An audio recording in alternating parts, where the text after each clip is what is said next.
Hier is nogal 'n groot boom. Al hierdie blare op hierdie boom is dood. Dink jy myself, wie sal nou sulke klomp bome kom staan en vergiftig?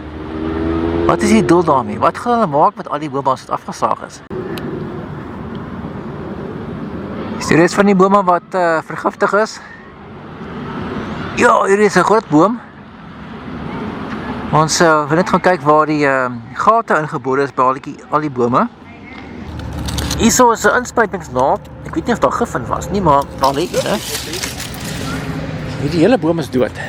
Ja, dit is wat ek kry by omtrent al die bome. As ek baie klein gaatjies, dis kleiner as die punt van jou vinger. Dis seker maar waar die gif ingegooi is. Hierso is nog een. Nog 'n klein gaatjie. Die gaatjies is baie klein. Welkom hierso in Durbanville. Ek neem net gou 'n paar bome af voor hulle dit gaan afsaag. Ja, dis nou hoe die bome gelyk het. En hierdie boom is nogal baie groot. Kyk net hier is agter 'n groot stam. Lyk maar hierdie boom is al lankal dood. Mense dink hoeveel rand se gif was gebruik gewees om al hierdie klomp bome te vergiftig. Hierdie lyk na R3000 se gif omtrent. Miskien 10.000 rand se gif. Hierdie hele boom is dood.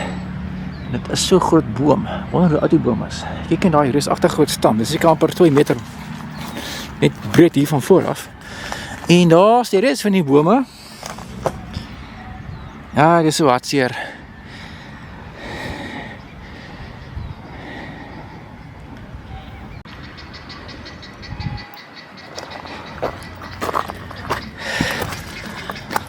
Is 'n gat ingeboor. En hier is nog 'n gat. So dis baie klein gaatjies. Jy sal nie glo dat ek weet nie diep die gate is nie, maar dis blykbaar waar die gif ingegooi is.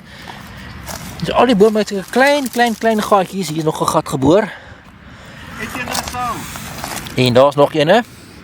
Net om te wys hoe klein die gaatjies is. Hier is nog 'n groot boom.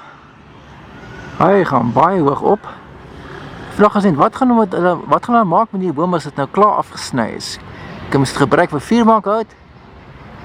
Moet mens dit weggooi, is dit so erg vergiftig dat mens dit nie meer kan gebruik nie. En hier onder het die kinders lyk my met die fietser rondgery, soos 'n lekker fietsrybaan onder die bome. Binnekort is al hierdie bome afgesaag. En wonderlik of hulle nuwe bome gaan plant. So my laaste vraag is, as die bome nou afgesaag word, is iemand al aangekla en wat gaan die persoon kry wat aangekla is? Is dit 19 bome wat vergiftig is, gaan die persoon 19 jaar tronkstraf kry? En is daar nog bome in Durbanville wat vergiftig is? Nog 'n groot boom. Hierdie boom is seker maklik 'n 100 jaar oud. Baie groot stam.